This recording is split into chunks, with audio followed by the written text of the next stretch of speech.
But there's a good chance it won't either. But everyone out there that didn't have the pleasure to come to Salon doesn't know that. So I only really have one ask, is at the end, a really loud whoop whoop, it was the greatest thing ever. Really, whether it was or not is less important to me, but it is more important in terms of what they think outside of the salon. Does it sound good? Yeah. All right. Okay, so welcome very much to my talk. This is a talk on the art of scaling your startup without venture capital.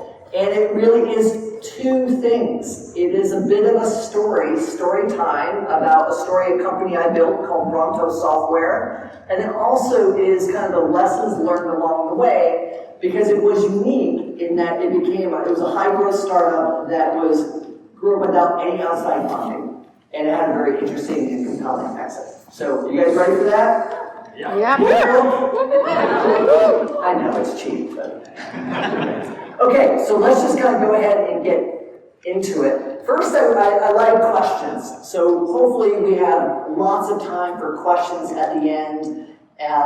But let's just start out with some of this first. So are any of you out there who are kind of working or started a startup? Oh, okay, great. So it's very relevant. Any of you all who have kind of raised venture capital for that startup? Okay, good. So there are lots of different ways to do startups, and it is not necessarily a binary thing. So we're going to talk about a lot of different things in terms of my story, in terms of building and scaling a startup that really is applicable either way. But there are some unique attributes in terms of actually bootstrapping and kind of what that means. So one of my big purposes here is to talk about that narrative, because it's a narrative that doesn't often make the press. If you read article after article about so-and-so raising a whole bunch of capital or this or that, and it makes for really great headlines.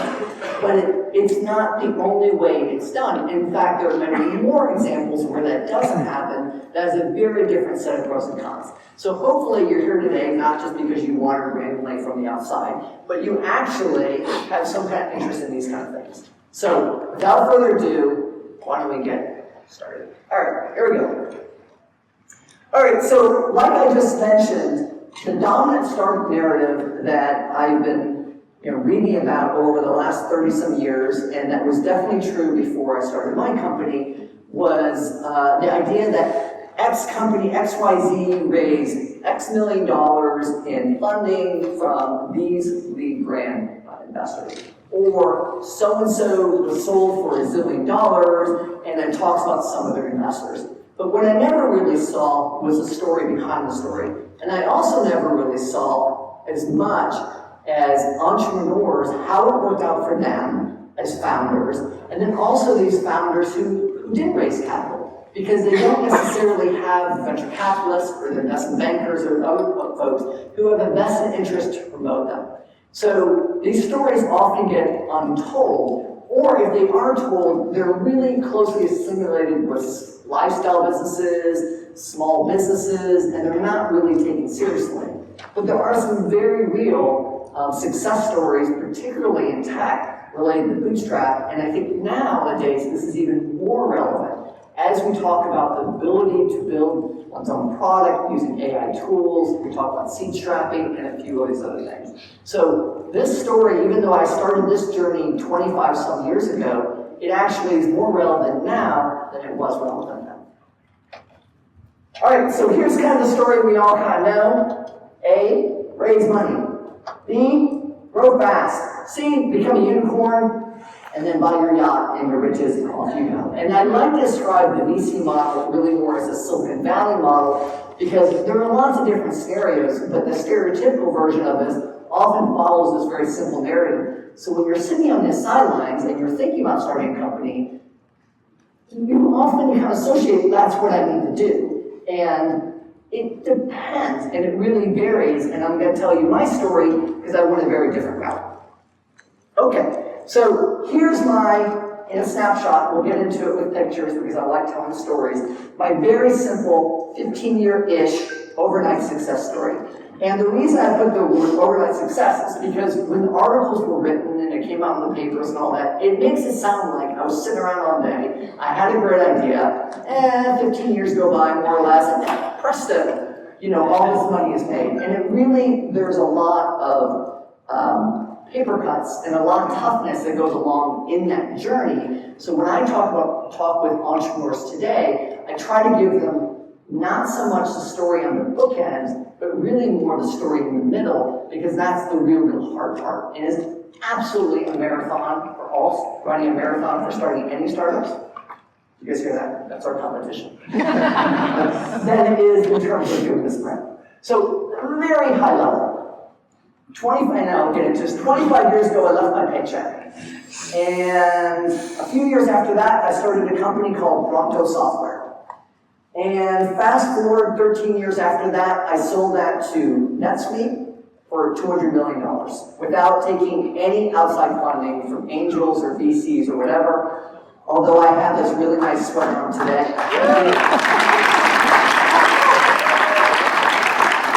See? Suck it, someone on that. No. Anyways, so, but the thing is, the financial part is part of it, but there's really a lot of other things that go into it as well, and I want to kind of fill in that story and why it might make a sense for what you're doing, or if you're considering something in the future, you might be like, I saw an alternative narrative, I need to be thoughtful about what path I follow, because it's not all one direction. So, okay, so you're going to find out this end, but I actually wrote a book and published it last September that's called Bootstrapping Bronto, The Art of Scaling Your Startup. So it's actually the same topic. But I have I'm going to give away some books as prizes, but this is the toughest one. And my wife's here in the front row, and I don't think she's going to get it, right? So we're going to throw her into the mix. But if someone you do guess it, or get sort of close, then she's going to play Vanna White, and we have a stash of these books. Okay, so does anyone recognize this house? Okay, I'll give you a hint. It's from a movie, some sort of movie. Closer. Okay, she's no longer qualified. From the year 2000. Okay. I'll tell the story. So, back in 2000, I had been about a year and a half out of business school. I went to the University of North Carolina, Chapel Hill. This is where we live, in Durham, North Carolina. And it was a particularly stressful day. I was working at a startup that had recently gone public. It was a little company that became a very large company called Red Hat, which you might know. It was later on bought by IBM for billions of dollars and became this huge thing. But when I was there was like 100 people, and it was very, very different. And so I came home, even though things seem all glamorous from the outside, sometimes on the inside they're not so glamorous. And I really had this strong desire always in my life to do my own thing. I wasn't really made up well for corporate life. They say true entrepreneurs are people who want to work 80 hours a week to avoid working 40. And I was one of those people. And so I was like, Caroline, let's just go home. I just need to think of something different. And the top movie at the time, and this was a feature in that movie, the summer of 2000, was Big Mama's House. Hey, come on, it was great. Martin Lawrence dresses up as a grandmother to solve crimes. They made many sequels. It was really great. You'll have more chances to win things, but we're going to move on from here. Anyways, so we come back, and I said, listen, I want to do something different. We have this small little pot of gold from Red Hat, from some IPO shares, but not that much. And more importantly, my lovely wife Carolyn had a job, and I had one too. And I said, hey, how about this combination? How about one of us have a job, and I sit around and putz around with ideas at home. And the mistake I kind of made was I didn't really have a clear idea of what I wanted to do. And so it took me a really, really, really long time to kind of figure out what would have an attempt to eventually have a product that could scale and become something real over 15 years. So that's where we come into picture number 2. So this is the den at our old house, and you can see in business school, I did my summer internship at Dell Computer here in Austin, actually. And so that was the computer that I got, I think it was a Latitude or something like that. And I was just trying to figure out coding, because at the time, you have to remember also in that time period of 2000, 2001, the dot-com bust had happened. And I remember as I was working, I was coding, I decided I was going to try to create my own product, even though I had just recently MBA, and that's not what you do in MBA school. I was like, I can make something, I can tinker with enough time. And that enough time took a long time. One of my neighbor friends, actually, at the time, was like, yeah, this internet thing we're working on, are we done with that?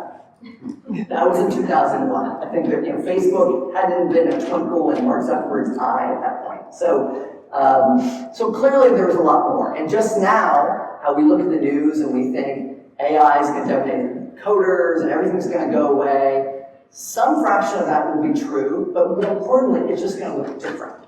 And at that time, much more of the internet was ahead of us than had been behind us, even though there was this dot-com financial crisis. So I kind of spent my time kind of coding, and I tried a few different things. And I started off with this online database product I was working on called Database App, which was lovely, except I had one major problem, is I never showed it to customers, and we didn't have any customers, and no one used it. But I learned how to code with that. And then I came up with this I took some small fraction of it, and made it basically a very simple email newsletter product at the time. And I called that thing Bronto Mail. So Bronto, you guys know the dinosaur? Like that. And this is a picture, you can see a little screenshot of the crappy product that I made, but it was suddenly the first time when someone said, oh, I can find that useful. And so I started following that thread and stayed really close to the customer and listen and make changes. They would say, I love if you have this feature, and it's funny because we're coming out with that feature tomorrow. What a coincidence. And meanwhile, at night, I would code up that whole thing so it was fun. This is me. I have a co-founder. We're both in there. I'll always have the picture. And that was the original name of the company. So email, like mail, and Bronto as in Brontosaurus. Because when you're coming up with these names, you don't have expensive ABCs or anything else like that to help you. You're just a dude in front of a computer searching domain name. And in 2000-something, that one was available. I also, you want to go back to your past passions. As a first grader and second grader, I was really into dinosaurs, and one of the few contests that I actually dominated and won in my life was in first grade. Our teacher said, who can write down as many dinosaurs as possible in 30 seconds? Thank you, Mrs. Russell. It was freaking dominant. So I came back to that to name the company many years later. So, those people. But what happened was, at that time, the idea of raising money really wasn't part of the conversation. Companies were going out of business, not going in business. And there was very bad sentiment at the time around venture capital because, a lot of venture businesses, startups don't work, right? And that was a very, very frothy time. So there wasn't money being thrown around. And nor was I particularly seeking it. I think I'll just build something and work on getting a customer and turning one customer into another customer, into another customer, another customer. And that kind of accumulated, right? And suddenly we had a few, I think in the first year had like $17,000 a year, then $170,000 a year, and at this point we're probably close to $1 million. Just straight up sales, execute, build a product, build a good enough product. It doesn't look great, but it gets the job done, and we invest and reinvest and reinvest. And so in the office building that we were in, because we were in my house for several years, which by the way, Carolyn let us stay in, me and my co-founder, until we had a baby, and start up baby wins every time, as I should. We kind of moved out, and we finally moved into a small office that had a window. So that was a big win, because the previous didn't have a window, but we were extremely cash efficient. And one of the lessons that comes up later is, we very much believe it's not the theatrics around a startup, it's about customers and revenue. Everything else matters. We can have a crappy logo, we can have not have fancy business cards or any business cards or anything like that. Just get it done, get it done. And so we have this extreme view in terms of cash conservation and only invest as much as possible, which is hard because you want to show the world that you're not incompetent and that you can make nice things and have nice things. But when you're bootstrapping a startup, you don't have any of those luxuries, right? You really put 100% to what's going to drive another dollar. The good thing about that is it keeps you extremely focused. and you don't have distractions like working with the board or investors or chasing after investors. All I have to do is service this customer as well as possible, and then get the next one, and get the next one, and get the next one. And if you do that over a long period of time, it adds up. It's kind of like the old story is, if for a month, if I gave you a penny, and every day I said, listen, I'll give you double your pennies the next day, would you rather have that or $500? And I think you all know by asking the question that you would definitely do the pennies, because why else would I not ask that question? But it adds up, and it certainly played out here. And you can see the extreme sales focus. We had one salesperson, Eric, who's a recent grad from UNC, and everyone else, and we were the man, trying to put him down. And we were literally just not even using fancy CRMs, which we could have done. We're just writing things on whiteboards, just putting dollars in closes and dollars in closes. We kept on doing it. We were able to get into a larger space. After a few years, we're probably doing about $1.5 million in revenue here, recurring revenue. And it's worth noting that we're based in Durham, we were based in Durham, North Carolina. So for those of you who know the Raleigh-Durham area, Durham in particular had been an old tobacco town. So a lot of the nice offices we could get to were renovated tobacco warehouses. You get a lot of that like exposed brick wood look, which made it kind of fun. So here is a small team. We also don't have the benefit of hiring expensive people. And so we're pretty much hiring really smart, talented undergrads right out of school, software engineers, or we're having interns do a lot, which put a lot on me and my co-founder in terms of scrapping things together, constantly duct taping.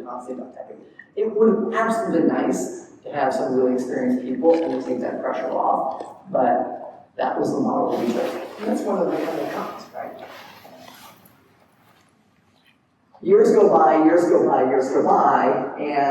the team gets larger. One, we had renamed the company from Bronto Mail to Bronto Software. We had gotten good about doing our logos, Bronto Icon, and we grew our office. That first office that you had just seen, the one with the tobacco thing, was about 1,500 square feet. By this time, we were probably 80,000 square feet, right, spread all over Durham, a certain American tobacco campus in Durham, North Carolina. And we were growing, and we had a lot of investment in salespeople, a lot of investment in software engineering, customer service, marketing, finance, all the normal things. And so for any outside observer, when you look at this picture and you look at roll through office, which was very creative, you think, wow, this was definitely VC funded, you raised all this money. So just because we took a different funding path and we were extremely cheap early on, it didn't mean we had to keep on playing that card. And one of the lessons that comes in a little bit later is we changed, right? We never raised capital, but we had different strategies at different times. And we were able to reinvent ourselves as leaders, to be the dude that was kind of coding in the middle of the night doing whatever, to be able to recruit a small team, to be able to kind of lead and communicate, where you're actually not micromanaging anyone. And that requires wearing different hats and changing how you look at yourself as a leader and rethinking a startup that was appropriate for the stage it was in. So it's very, very, very rare in even venture-backed companies to have actual founders in the same role continuing all the different things over a long period of time, because the culture and the needs and the resources absolutely are different. And that's really independent of any story. If you have a startup and it raises so much money and it exits kind of quickly, it's kind of a blur, and often, particularly if you're a young founder, it's other people who are kind of like pulling the reins a little bit more than you. That was not the case here. We had absolute focus on this. So, and at this time, I think we got to about $10 million in revenue, and this is, you could argue this, but we actually didn't even have an option pool. And we waited until we were about $10 million in revenue until we brought that in to bring in some senior executives. And one of the reasons why we did do that is we didn't want people to be transactionally focused. We wanted a very long-term perspective. And even though people could argue all day that option pools do that, we really were hiring people more for culture first, relatively junior people for culture first, to build this extremely strong culture. And then later on, when it made sense, we'll change that strategy and bring in some people that we just won't need to look at without options and other financial needs.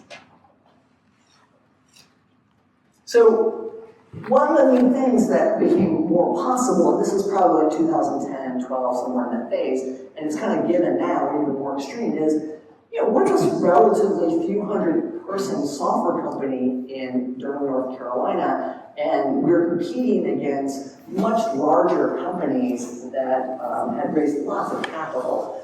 And so one of the strategic things we did is when we're competing in a deal for sales, it's extremely easy for us to be thrown across, oh, that's a small bootstrap company, a local Yokel, North Carolina thing. They're not real, we're real, look at these investors, blah, blah, blah, blah, and we would lose sometimes. And so we wanted to create a very basic global footprint, partially because as we were moving up market, we started our initial customers, we got $1,800 a year, $450 a quarter from them. When we ended, our average customers, and they get much bigger, was about $25K a year. So the price point we started with and the price point we sort of ended with were not the same at all. We kind of changed. But it became more important also that we had representation in that region. So we actually kind of formed a group in UK, we're in London, and then also in Sydney, Australia as well. So we had small teams. And through that, we used to say, the saying, the British Empire never sets, sun never sets on the British Empire. We used to try to say that with Toronto. Sun never sets on the Toronto Empire. In reality, it did quite a bit. We kind of looked at the time zones. I think most of the Pacific was a lot, but it sounded good. So, but we were able to kind of build this up, all with no outside funding, right? Just putting the capital back into the business. So just to summarize the Malta story, and there's some more pictures. One, that bottom picture is a group picture when we announced the acquisition. We told everyone it was picture day. And so they all kind of dress up, although they're somewhat suspicious. And then the last second we told them we were acquired. There's one of my favorite shirts. I'm the CEO, you shut up, was actually a little Kenny Powers thing. A little annoying. And then the top right is a picture with my co-founder, Zach Nelson, who had been CEO of NetSuite when we were signing. It looks like I'm wearing the same sweater. I actually got a different sweater in the last 10 years. So, good for me. So here's, and also the company evolved, right? So it went from a very simple email newsletter product that you could do online, which sounds so obvious now, but back in the day, people were trying to send bulk messages through Outlook and CC and BCC. So we were solving a very different problem. But over time, when we got to about $5 or $6 million in revenue, it became very clear that we were either going to have to raise a bunch of capital and be this very generic horizontal provider and then compete with these other better funded companies, or we're going to have to just use our brains and think of something smarter. And so what we decided to do, I said, listen, at the time, we need to think of email marketing or marketing stack differently. It can't be all things to all people. Even though technically we could be all things to all people, we have a wide range of different type of customers. We saw this emerging, what people call marketing automation, or B2B marketing automation stack that you have from Eloquent, Marketo, and Pardot, and these kind of things that have now all been acquired by bigger providers. The idea is hey, why don't we think of a marketing stack that is going to be focused on B2B? That's going to be focused on your sales team and marketing team, leads and SDRs and blah, blah, blah, blah, blah. That's cool. It's there's nothing over here on the commerce side. What if we focus on marketing stack around the shopping cart? And it doesn't necessarily have to be online retail, but anyone who's doing a transaction online, that has a whole different set of problems that is very different than the one over here where you're dealing with salespeople and close and just a different type of thing. So we started doing that when we were probably about $6-8 million in revenue, and that took us to about $40-50 million in revenue because we were suddenly able to become number one in a category that we created. Even at $40-50 million in recurring revenue, we were still a lot smaller than many of our competitors. So initially, we tapped into a very specific product technical feature need, and then later on, we very much tapped into just a much deeper understanding of the market, and it was much less a technical thing and more of a positioning thing. And I remember specifically, I told the salespeople, the marketing and salespeople, I was listen, you can go get any deal you want, but the marketing support is all under this story. You're getting stiff if you get an internet retailer top 1,000. All the case studies are going to be in here, and they're not going to be over here. And over the years, we're able to transform and reposition this business to be a subset of what we were actually talking about. So it was very subtle, and it happens all the time, because I see a lot of startups who start off competing with everybody, and it seems counterintuitive to actually focus down and just get better at that, but it actually can make sense and can work. It's also worth noting, we would have not been successful if we would have done that at the start. We were successful because we did that in the base, and we have an organization where we're doing $5, $6, $7, $8 million a year. So, there isn't a perfect answer for everything. And I think one of the challenges, what I've noticed, when people get a whole bunch of money, is they view it as, it is rocket fuel, but they're viewing, this is a story right now, and we're going to extrapolate that one story. And the reality is things change and evolve. But when you bootstrap, one of the advantages is you can I don't say you have more time, but you're better able to kind of change the pacing direction, kind of wow you go a little bit. And personally as a young first-time entrepreneur, the business didn't outstrip my knowledge of how to be an entrepreneur and how to be an executive, right? It kind of went at that pace, and that was a nice clip where, for me, if I would have raised a bunch of capital from the get-go and was able to do that, I kind of would have blew it, right? Not entirely, but a lot of it, because I wouldn't have had enough experience to know how to use that efficiently. So if I had to do that again, with all my experience, maybe I would look different. But at that time, it just kind of worked out. It was absolutely the right path for me. So, frameworks, playbooks, lessons,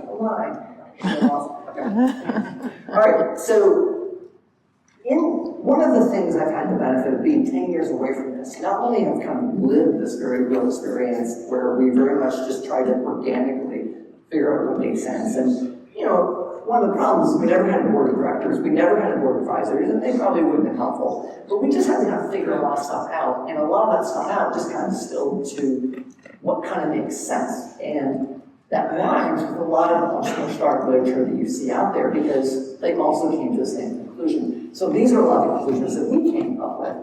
Also, through that journey, since the last 10 years, I've been very involved with working with entrepreneurs in lots of different capacities. And so one of the benefits of time, staying active in the game, while it not being your own game, is you really get to see, what did we do right? What did we do wrong?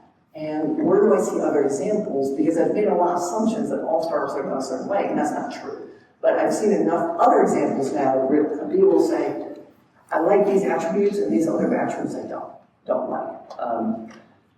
So the first one, and everyone talks about entrepreneurial mindset, and one of the things is I work with universities and schools, and they're always trying to figure out how to bring entrepreneurship into the curriculum, and many of them will go down very much the business school, build a business plan mentality, and what they struggle with often is to think about entrepreneurial mindset, which is more like teaching a leadership class. And I think the number one thing, and so for those of you guys seen the show Silicon Valley, right? So you know the trope that conjoined triangles of business success, whatever. So I mimicked that, right, and created my own conjoined triangles of entrepreneurial bootstrap success. And I think the core elements which you hear is, and it sounds obvious, but it's not obvious for a lot of people, is just absolute persistence. I mean, it is really, really hard. And when I have entrepreneurs come to me and say, this is really hard, I'm like, good, it's really, really hard. And I think it is absolutely gaining mental fortitude. And I think one of the appealing things can be of I raise this capital and then I can do this and actually become successful is, because it's not true, it's an illusion that it's a sprint and a transaction versus a long journey that's going to change. And it's going to be really hard. And it doesn't necessarily take the smartest person to be able to do that journey or clued in, but it takes someone who's really meant for tough. And that's hard, because even when you're successful, it seems like you're not successful, right? And so to be able to do that over a long period of time. So very much in the middle of it, I put persistence. The second thing, and then we put order, learning. And this is kind of obvious, and this comes back to play different games at different times. You have to evolve. you need to have firmly held ideas written in pencil, you might have heard. Like, you have to be kind of committed, but you can't be stubborn, and that's a difficult balance. And so having that aspects of personality from past experience helps. Similar to persistence, particularly at the beginning, is straight up hustle, right? I would speak to business schools in your early years, and they said, how did your MBA help you start this business? And I'd say, like, listen, it didn't. In fact, it was kind of not. In fact, it was beyond not helpful. Because in MBA school, it's really about managing resources, you're kind of given stuff, things are kind of mature. Well, what's helpful is when I was like 12-year-old, I had paper route. I was from Akron, Ohio. Anyone from Akron? Thank you. Me and LeBron, we do what we can.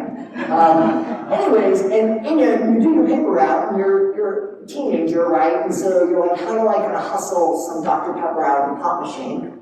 We say pop in Ohio. And that hustle and the scrappiness, that's what really matters, particularly at the beginning, because, the older you get and the more experience, you're like, I don't want my hands dirty. Right? And I have this degree, or that degree, or I went have this pedigree, or this or that. Like, it doesn't matter. Early on is all about hustle, and hustle often equals sales and scrappiness, and just realize there's no real rules of how you get done. So having that attitude is really helpful. You have to change it and tone it down when you get larger, obviously, as an executive, but it is a great way to start. Runway is a big part of it. There's just the harsh reality. I will speak to some entrepreneurs that are going to listen, I want to bootstrap my business, and I've got this big job, and I've got 4 kids, and a mortgage, I'm not really sure how it's going to happen. It's like, it might not happen. I mean, it's just really hard. And so having a runway, a financial runway, either because you have some savings, or you spend very little, or you have very little obligations, or you have a working spouse, or whatever, that is just the harsh reality. So you have to trade off your life circumstance of what you want to do with the realities of how you're going to fund the business and what that's going to look like. I mean, as I go through all this, one of the things I'm going to keep on saying is, this is a story, it's not the story. It's a story that I lived, but your circumstances might be very different, right? But I like learning from other people's stories than having to redo them all myself. And then finally, flexibility. Things change, and it's that balance between paying attention to what's going on, but being able to adjust and kind of go with it a little bit. And so I think all those things, when I look at entrepreneurs, I mean, there's always people who are going to do brilliant things and get lucky, but when I look beneath the covers of someone who's going to lead a business and build it over a period of time and build something that has value, that's making an impact, that's not just a financial transaction, I like to see those personality traits. So beyond that, we talked a little bit about these different phases, and sometimes I like to group these into the G's: Genesis, grind, and graduation. And it basically is the type of person, when I'm in Genesis, it means I gotta hustle, I gotta code something, I gotta get done, it's whatever, I'm working all the time, or I'm not working all the time, I'm just doing whatever. And we're doing very little revenue, and that's hard. It's really, really hard, right? And there's a lot of ups and downs there. Should I quit? Should I do something else? I interview different jobs, whatever. And I was very close to kind of doing that. But I think that story, little bits of encouragement, little bits of validation go a really, really long way, right? And so from the time I left my job at Red Hat, I didn't get a paycheck for 3 years. Now, half of that time, the business was starting to make a little bit of revenue. Right? But the thing is, we're growing, and so why would I want to take $1 out of my business now when it's going to generate $2? Like, it's a hard, and it was only until we started making enough money that we said, okay, finally, let's take $20K out a year. So we had a lot of runway, but also, once we started making money and pay ourselves a little bit, we delayed that as long as possible to 3 feet in the business, it wasn't as hard because you could see directionally where it was going. It was extremely hard when it was like 0 revenue, right? Then, when you get into grind, it is all about you're building teams, you're building product, it is kind of never ending, it's exciting, but from the outside, like, wow, you built this great business, this is really great. And you're like, I always feel like there's a gun to my head, or an axe to my throat. Because when people look at the growth, it's really growth of 1,000 haircuts. Like every day there's some problem. You're always dealing with problems. And so, but not throwing in the towel, because otherwise we could have sold the business when we were just doing a few $1 million. But we chose not to, because we really wanted to build something large, we wanted to affect a lot of people's lives, we wanted to build a very large organization. And then finally, graduation, somebody had to take that hat off and be like, okay, I have to rethink myself as an investor, and what makes sense for the next step for this business. And I'm going to architect over a few years where it's going to go. I'm not just going to like wait one day and wait and see if someone comes and buys this, whatever. You kind of have to put yourself out there like you're dating or something like that. So 3Gs, I think it's become a good frame. The other one is in the book and all this, the bootstrapping model, and there's a lot of different things that go into this, and I've already alluded to many of these. For example, if I went out to raise money in VC, I would have no problem, right? I don't really need anything, I have a great track record, I just do it. But when I was like 30 and I had nothing and the market was terrible, I was just gonna waste a lot of time to get terrible terms for money I didn't really know how to use. So if I could get it at all, right? So there's a reality that, particularly for first-time entrepreneurs, unless you have some like sweetheart pedigree or some other connections, it's just kind of reality, right? You know, you gotta be successful first. People like to invest in patterns. So having a pattern of success, particularly more directly related, the better. And if you don't have that, doesn't mean you can't be successful. It's just gonna be tougher to go down a particular investment route. Second thing is, of course, circumstances, right? Like I mentioned, if you've got 4 kids, you got a mortgage, you got this and that, bootstrapping is really difficult. In my case, Carolyn was working. And so from my point of view, that seemed pretty great. And when I graduated from MBA school, a lot of my classmates, they went and got a new car and a house. We lived very, very modestly. Earlier in my career, I didn't really talk about this, but before this school, I was a Peace Corps volunteer. So I was a Peace Corps volunteer in the lovely Seychelles Islands off of East Africa. So I was very used to living with very little, and then more or less rolled into graduate school where we also lived with very little. We just kind of kept that going. It's extremely difficult to have what they say, burn rate that's quite high and then bring it down. It's extremely difficult, if not impossible. It is not so hard if you're used to like eating ramen and living very cheap to kind of continue that party, which is one of the advantages actually of entrepreneurs who start very, very young. There's a lot of disadvantages, but one advantage is they don't have a lot of money, they can like figure things out, and it gives them a bit of a runway. Propensity is like, who are you? What is your wiring? For me, I liked running, I like marathon running, so like I was kind of wired for those kind of things. Business model, and this kind of ties into the next one, cash flow.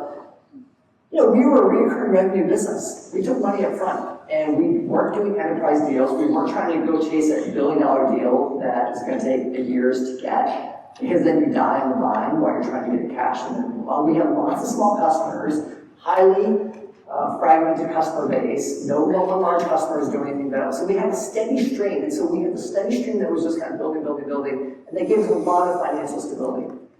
Ownership, that's obvious that we own, between my co-founder and I, we own 100% of the business. But the thing is, it's not just about financial. It means we were able to craft long-term the brand for our customers and experience for our employees, right? So it wasn't just a financial ownership, but it was, we could do things, we like to think of it as benevolent dictatorship, right? Which we thought we were nice, but we're able to do things with a good long-term perspective and realize that long-term perspective, which is really, really hard when you have a lot of other constituents. Control, which kind of falls on that. And then of course the last one is varies. Your results may vary, right? I mean, this is one story, everyone else's story is different. It's helpful to see a story so you can think about your own and perhaps pull some little tidbits here and there from it. And just for those of you who use ChatGPT or other AI tools for graphics, and they're getting better about doing the fingers and people, they're not so good at eight-sided die. I thought, how hard could it be? But apparently it's quite hard. There are 2 sevens on there, it doesn't even look like it's With all these stories, of course, there's also the world of the myths. And this comes up all the time, and these things aren't unique to venture or bootstrapping, is, I speak about early entrepreneurs or how people were thinking about it. They're almost like expecting the perfect idea, completely complete, is to kind of pop out of the bottle, right? Like they're in the shower and they're like, oh wait, I got it. I'll create OpenAI or whatever, right? I mean, the reality is it's much more, you gotta kind of get in the game. I used to describe it as if you're going up a path in a mountain. You know directionally that you want to do there's something in this area, roughly, but you kind of don't know the nuances until you kind of get into it. And the more you get into it, the more you can see like the nooks and crannies. And if you're good at listening and receptive and you've got some handy skills, you can start navigating and suddenly you realize you're 100 feet off the ground like before. And you can sell that. And then you can get to the next 100 feet, and the next 100 feet, and the next 100 feet. So the whole Genium model, I think, which is if you're on the outside and you're not in it, is what a lot of people think when they read media articles in terms of how startups work. That someone's just in the shower and dreamt it up and it came out. And if you think about it, it makes for good stories. And also, as we get older, I know when I have to retell stories to my kids, which they don't like, it sounds better, right? I don't tell them all the nuances, whatever. I just, go on, And so it's kind of akin if you ask your grandparents how they met, they're probably glossing over a lot of details, right? It sounds pretty good, but that's not how startups really work. Smaller slice, this is a classic one. I remember I was sitting in an MBA class, and we had this entrepreneurship speaker series of one venture capital would come in. And in mind, well, this is 99, so .com, very frothy. It was like, wouldn't you rather have a smaller slice of a bigger pie? Because it's a winner-take-all market. There's only one winner in every market. If you're not that winner, then you get zero. And I think it's proven that not to be true, right? That a smaller slice of a bigger pie is not the idea of the smaller slice being your ownership of a bigger funded business is not necessarily the better way to go. And it's not always a bigger pie. I mean, sometimes it can be, but sometimes it can self-destruct because of funding things that have nothing to do with the aptitude or interest of your customers or your product. The third one is always really offensive, and I think people that are, I was approached a lot by outside investors and investment bankers, particularly as we started getting bigger, because we were this great story. Investors don't like previous investors generally. They like clean stories. They want to do the bootstrap founder and to like take in the money. But they always, many of them would really mess up, and they would basically refer to a bootstrap business as a lifestyle business. And people can interpret lifestyle businesses in a lot of different ways, but how it comes across to many founders is one where you're not really trying. You're just kind of hanging out, and it's good and whatever, and that is 100% not true. I think there are some great businesses that are like that, but when you're doing a high growth business, regardless of how you're funding it, you are straight up running all the time. The question is how many resources you have behind you to do that. So if you are an investor, don't say that. You won't go far. Window dressing, this is something we talked about a lot at the very beginning. My co-founder is, because we're in the dot-com bust, and so there are a lot of companies who go to a lot of many trade shows or get all the fancy shirts and get this and get that, and they would focus on the window dressing. Well, we need to focus on the window, and the window is build something that people want, keep those customers happy so they keep on buying, and try to get more of them. Just that. We can be really, really ugly. We can have all the other things. If we deliver and keep on delivering, customers appreciate that. And I think we all have experience with companies that are very slick and all the marketing looks great, but the customer experience or even the product experience is just not good. There are some companies that have both, and that's great. But customers matter. Taking care of customers matter, and I think that gets kind of lost sometimes when you're building a business. And finally, the better mousetrap, and this is really for the engineers in the room, is my background back in undergraduate, I was actually a pure science major who actually never became a software engineer. I was more teaching, doing Peace Corps. But really just telling the idea that if you build a better mousetrap, the world will try to knock to your door. And I think we all know that's not how the world works, right? You have to build a good enough mousetrap, and you have to market it, and so forth. They say that first-time entrepreneurs think about product. Second-time entrepreneurs think about distribution. So figuring out how to build a good enough mousetrap and get it out there is absolutely the name of the game. It worked. Oh, there we go. Okay, so let's see. There we go. All right, so here's a question. So even though you guys fluff the Big Mama's house question, this one, I'm going to give a little attitude. So when I was, before this book came out, but I was still very much, it was kind of soon to come out, I gave this presentation and to a group in Wilmington, North Carolina. And I talked about the next. Like, what do you do after graduation? And after the fact, people say, you know, this should be the fourth G. And the fourth G should be what?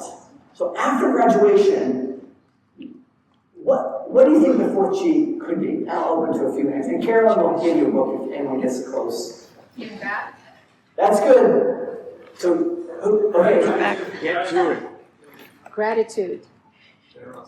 Okay, stop. Like, you get one, and someone over here gets one. But it was basically a form of gratitude, right? I think generosity is a good one too. Give back. And my answer to them was like, that would be really helpful to know before I started writing this book, because that would have kind of flowed nicely. But I didn't. But it's basically the point of. Was there someone else? Okay. Oh, well.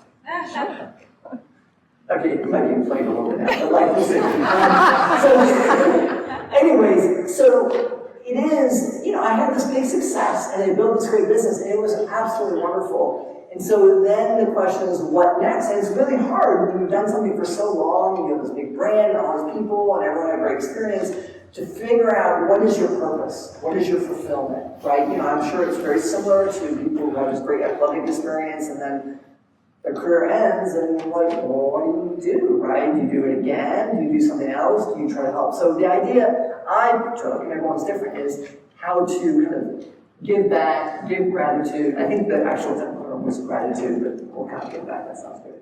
And so I've done a few different things. So one thing is my surname is Colby, and if you're familiar with the term Kretsu, it is kind of an affiliated group of organizations. It's a Japanese term that kind of loosely work together. And so I've kind of created what I call, formally called Colby Ventures, but I go by Colby Kretsu. And basically, it's a few different things that work together to support and build entrepreneurs. Our second daughter, who's an artist studying in WashU art, she did this last summer. So you can tell I still like dinosaurs. She did the steampunk brontosaurus. She can't help but make everything nice and sweet, which is how she does art. And also I like Vespas, so she threw one in there. And it's in front of the dystopian Durham too, just a little bit weirder. So that's actually a building that out in downtown Durham. So there's a few pieces. We'll just talk about a few of them. One of them, this is me.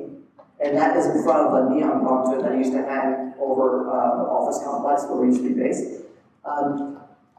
Both these things are focused geographically in North Carolina. And not because I don't love other states, I've lived in many other states, but I do think with entrepreneurs, there's a human geographic element of physical distance. And so I try to keep those things fairly close. And there's two things I'll talk about. Grep B, which did not follow the dinosaur naming convention, and also Primordial Ventures, which was also named after another failed prehistoric idea that later became real again. So, you know, Brontosaurus has never existed, but then they're existing now. Primordial soup was a questionable scientific theory. It's unclear where it stands now. But I like all those things, so I try to name my entities after them. And then finally, this book that I mentioned, the summary you now have, called Bootstrapping Bronto. I launched it in September, and it's available everywhere. But it's not about selling books at all. It's really about sharing this narrative, this idea. And so those are some of the things that I've been working on the last 10 years. But let's get a little bit more specific, and then we'll briefly get to questions, because this is less obvious. When I was in the Genesis phase, I get neighbors and friends who are like, are you working? Like, what are you doing? And so it's really hard from an emotional stability to feel like you're making progress when you're not overtly making progress. And so one of the things I created is a nonprofit, is this thing called grep. And for those of you who are Linux command line type people, you might recognize the command line grep, which is for parsing text files. Because I used to have to do a lot of that. And we cover startup activity in North Carolina, primarily around Raleigh, Durham, and Charlotte, and Wilmington, in these areas. So We do podcasts and stories, and so if you're working on something interesting, we want to cover it. More often, the first piece of validation in terms of what you're doing, that you're on the right track. And it's something you can point to. It's like, look, neighbor, look, mom, look, whatever. I'm not a bum, right? I'm actually doing something, right? And we can help you explain your story in cool, simple terms. And so this was just from a few days ago. One of our podcasts you'll appreciate is called In the Soup. This is done by the people who do Primordial, our investment firm. Primordial Soup, In the Soup. We'll talk about that. Okay. And you can find out more about that from breckbeat.com. The second thing, and this comes up all the time, is Primordial Ventures. And the question, of course, is like, geez, you wrote a book on bootstrapping, and why are you investing? And the reality is because it really depends. What we try to do is help very, very early stage companies and kind of guide them in the path that they're not opposed to funding. I mean, we were writing 25, 50K, 100K checks, really small. We try to do one a month. But also to give them some professional light mentorship that there's not one way to do it, right? There's many, many different ways to do it. We do focus on the software side because that's what I know. We do focus on things in North Carolina. And we do try to focus on creating a community around it because we know it's really, really tough. And then hopefully they graduate the next phase and they go do what they're going to go do. So those are something, that's another thing we do. And then finally, what am I doing? Oh, I just came out with this book. It's on Amazon. It's called Bootstrapping Bronto. It has kind of a cool cover. So if you're interested in any of these things in more details, you should check it out or have Carolyn give you a free copy if you ask a good question. So, and also on my website, policy.com, you can find information on that too. So we only have a few minutes left, but if you ask a great question, Carol, what's happening? We got 6. 6 great questions. Then you get a book. I got a question. Is it a great question? It's a question that I want to know. We will let the crowd decide. Okay, go ahead, let's do it. So earlier you mentioned in the go-to-market process in the early stage going against companies that have venture capital investment or just well-known companies against your startup. What was your go-to-market strategy when you knew you were in those conversations against those players, and how are you best trying to position yourself to win that deal? Yeah. So we had early on really good, and I said it sounds weird, but really good customer service. We over-serviced our customers. And I don't want to say we were just kind of really nice. And I know that sounds kind of weak, but honestly, just executing better. Because it's hard when you're big to execute bigger. You're on some big machine, but when you're small and you're invested and that's all you're thinking about, that was absolutely key. And then later on, it was much more about the vertical focus. Like, we understand, if you're e-commerce, we understand you, and our salespeople, and versus people speak likely about 10 different areas, we can speak around this area 10 times sideways, and because ultimately, it was a shift, and this was hard for me, is like, people aren't buying features. They're buying answers and solutions and business help. That happens to do software. And I think that was really helpful. But early on, it was absolutely about not competing on technology. I mean, we thought we were good, moving quickly, and just over-servicing these customers. All right, good book. So I have 2 lightweight questions. Okay, now, just to be clear, this is what you already got. I already have Okay, all right. I just want to know these things. First of all, at any point did you decide to patent? If you did, what kind of patent? That's the first thing. And the second one is how did you decide to take a co-founder? Because you code, you got an MBA. I mean, if you took a co-founder, why? And what kind of different roles did each of you play? Yeah, that's a great question. So the first one's really short. No, we didn't get patents. And I broadly believe in the software space that we were in, which is B2B SaaS. They don't matter, right? It's much more about execution. So that was never came up. Not something I ever pursued. And even like evaluating startups later on, if they focus too much on that, I kind of feel like they're focusing on the wrong things. It depends on the space. And certainly where we are, there's a lot of research from about Duke and the University of North Carolina. And so there are patentable things. But in our space of B2B SaaS, it was just about execution. And other was B2B SaaS, it was not relevant for what we were doing. The second one, the co-founder is a great one, is I had been working by myself for a good year and a half. My friend, I didn't even know him that well. He had recently got laid off, so I was making no progress. And I told him, I was like, listen, arrogantly and incorrectly, I can do all this. I don't need you, but you're not doing anything. You're laid off. Why don't you join? 6 months later, it doesn't work out, then you can like leave and do whatever you're doing. And he took that plunge. And he was also young like me. He was just kind of around. I didn't know him particularly well, but I got to know him a little bit. So it wasn't this huge calculated thing, but it was this, I would not done it initially. And I also did do for 50-50. Right? Like, you can help me go faster. His background was less in technology and he was more operations focused. So one of the things I often say is, I was definitely more useful for business when we were small and growing to a few $1 million. He was definitely more useful when we were growing. Because he was all about the quarterly planning, operational machine, well, he was just very operationally minded, and I was not like that. So we would have gotten a little bit with just me, we would have not gotten to where we were without him. And having him involved from the get-go was kind of key. But it is like a marriage, and we had compatible, we're very different people, but very compatible personalities. So at that point, I changed the game, and I took a risk, and it worked out. Congratulations on all your success. So my question is, I noticed in the chart we were tracking the grind and the growth, that somewhere around 2004, 2005 is where you hit a type of like acceleration pattern, like you hit a little bit higher in revenue than you did the previous 3 or 4 years. Is that true? Yeah, I mean, yes, but I'll explain very specifically. So, like, I left my job in December 2000, and basically futzed around on the computer and refinished the floors in our house badly. The rest of 2000. 2001, I started really digging into coding this other product, which I went nowhere, so zero revenue. And in 2017, I cut it back to make this simple little newsletter that actually became 2002. Suddenly, I started getting beta users who wanted to use it. And then, right around that March, like, I was able to get my first paying customer. I thought the co-founder brought him on. Like, things were just clicking. So they were very much not clicking for years. Then they started clicking. That first year, which was really only half a year of revenue, we made in 2002 17K. Then we hired a full-time junior salesperson. It was 170K, and then 700K. So, and 1.5, then 3. So, one could argue it was like there was definitely this no action to a little bit of action, and that little bit of action just continued. So the reason why I bring that up is because I tried to track my growth in that little chart there, and I'm right around year 4, year 5.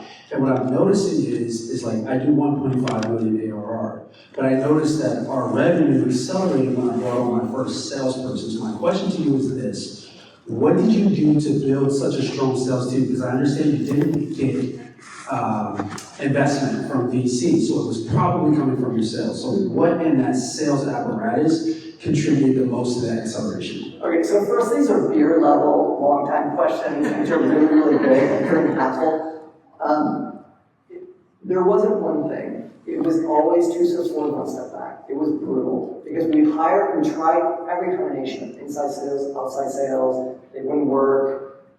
And we'd have to let everyone go, like 45 of them go, but then we'd go a little further. Because the challenge with sales is certain type of sales works when you have a certain amount of support and maturity around it.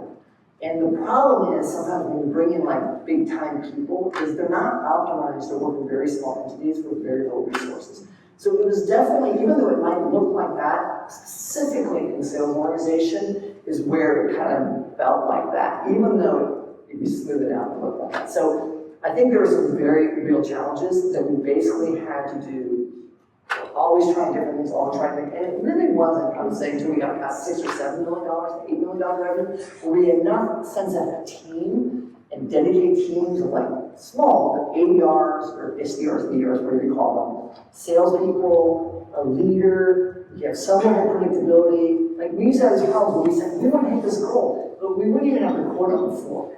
Like we didn't, and then we realized, wow, recruiting is all behind us. So let's hire a recruiter, something that's not in sales. And that gave us continuity because we're able to bring new salespeople. We got more rigorous in terms of, okay, this is their quota, they're gonna have this doesn't work out, blah, blah, blah, blah. So the sales problem, the deceptive part of the sales problem is that the sales problem, but it was also because we were deficient in lots of different areas. So we were kind of muttering through. And that's really a good example of persistence. And it wasn't really, it looks like we had a nice smooth thing, but really wasn't until we got to that point to feel like, okay, now we have a mathematical model, we invest this and guess this and keep on going. Alright, so, I'll let Karen do the part. I'm curious, so what's your advice for like early stage kind of B2B software companies and first like selling to businesses and getting that traction? And then the second part is, what is your advice and from your experience when you get to an inflection point where you either have to decide from sales to keep bootstrapping or to go and raise money? Yeah, so I'll answer them in reverse order, and hopefully I don't forget this because I do like that one. So it's worth noting that bootstrapping is not, like, I often get asked on panels early on, it's like, you're a bootstrapper, you're a venture capitalist. It's like, okay, it's not a binary idea. You know, there are people who raise money and then they don't raise money. There are people who don't raise money and then they raise money. It's not like I philosophically decided this is my calling in life and all I'm ever going to do, right? So it is not, it depends. Right? And that's why it varies. Like, the situation varies. The only point is, be deliberate and conscious of what you're doing. Don't do it blindly because that's what all the cool kids are doing or not doing. Right? So, it really depends. Right? I do think the most expensive capital and the most your likeliest one is at the very beginning. Right? There is benefit in working with customer and product. The sooner you can be as cheap as possible. You know, I had the advantage of learning how to code. And that's often a huge expense for software companies, is to have no insulation between what's going on. When you are small and you add all those other things, you're insulating your way from the customer in terms of what they're saying. And that means you're going to be a little off. And you don't, it seems like money is helping you, other things are helping you, but in a weird way, it actually is hurting you. So you just do enough just to get it. In terms of the first question real quick was, which one? Like early stage B2B software companies, like gaining traction. You know, it really depends. You know, it's difficult because you clearly, you know, people talk about product market fit. And I've heard product market fit at every stage, and I think people just throw that around. At the end of the day, it's building something people want and then being able to do it in a repeated way. And I think the specific market sales things, whenever I look at companies, I definitely look at price point. I think price point determines all, and there's very different strategies depending where you are. But the marketing changes, right? Like when I started, Google AdWords didn't exist. We were like trying to like do call-out campaigns to PR agencies through the mail because we didn't know what else to do. We were just trying whatever. And then when Google AdWords came out in 2004 or so, we just did $10 a day. Like, this is working. And we did more and more until we were doing almost the entire revenue of the company as much as we could. And then now that's less relevant now. You know, that got really expensive. You know, and so we moved away from that, and we were doing higher tier customers, so we got much more in events, we were much more doing what we call white paper drops and email marketing, other things. Nowadays, you know, I haven't been as active in it. I think the AdWords story is different, you know, it's noisy out there and online, so I think a lot of people are trying more offline methods to get out and service customers. So, questions? Yes. Great talk, thank you. My question is, you said that it was a brutal sales growing experience, and I work with a lot of Did you Brazilians. see all the wrinkles? Can you see mine? So I work with Brazilians, and we have all the cultural difference. And I wanna, my question is, like, the biggest step for, you know, early stage and beginners, entrepreneurs, and navigating the American system, that because we're here, so to overcome the brutal part of selling. Well, I don't think the nationality is going to affect the brutalness. I think it's equal opportunity brutal. You know, I think the thing is not to be afraid. It depends where you come from, right? Like, if you have a sales mentality, people are generally afraid of creating. They think, oh, I didn't study this, that's impossible. If I have an engineering mentality, you're like, well, I can't really put myself out there. There is value, and you become whatever you need to become. So I don't have any easy answers other than things don't sell themselves, right? And you will get good at it, and nothing is rocket science. And the thing is, this most important thing is, you don't have to be perfect. You just have to get to the next level. And you just need to get to like the next turn around the mountain, right? Because then different things open up. So it doesn't like, you don't have to be the ultimate answer. You're just like, I just have to get to the next peak. And then I'll see different things, different opportunities, different things become available, and then I'll focus on the next one. So I don't say like baby steps. We used to say that before I walk around a lot, but there's no easy answer other than you do it. And next thing you know, you look back 15 years later, like, oh, I actually built something real. So, thank you. Hey, Joe. I'd like to include you and your wife in this question. Oh, I love it, okay.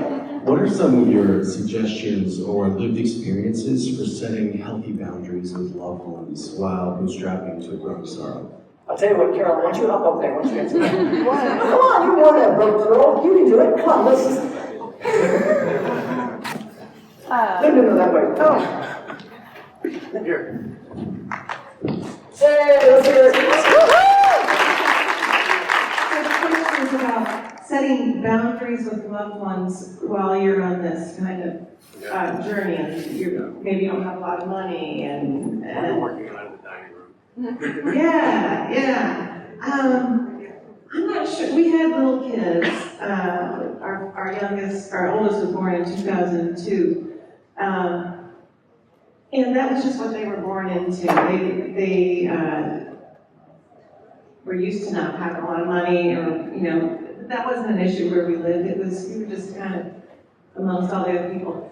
And our families, our families of origin were not in North Carolina with that. So there was no pressure to, I don't know, look a certain way or drive a certain car to make your family feel proud of you or anything like that. I want to say we didn't have a lot of challenges setting boundaries with our loved ones. Like Joe alluded to, maybe the hardest group to deal with might have been like your MBA colleagues and. MBAs are the worst. I thought I was the only one that felt that. But they graduated with the MBA, and these are our friends that we've been, getting to know for a couple of years, and when they graduate, they take this big job, and they get a big signing bonus, and they're moving into the big house in the big subdivision, whatever, and we were just kind of not doing any of that. It didn't bother me, didn't seem to bother Joe, and so we just go So you guys on. just gotta make a faith together. For sure, yeah. But I think it's a really good point, is because I speak to other entrepreneurs, particularly when they're a little older. They view things very differently, right? So we were very aligned, and we didn't get too far out of our Peace Corps, traveling overseas, living with nothing mode. Where I think it's harder if one of the partners is more vested in a different lifestyle. That's why it's really hard to change. Yeah. Hey, let's hear it from Carolyn.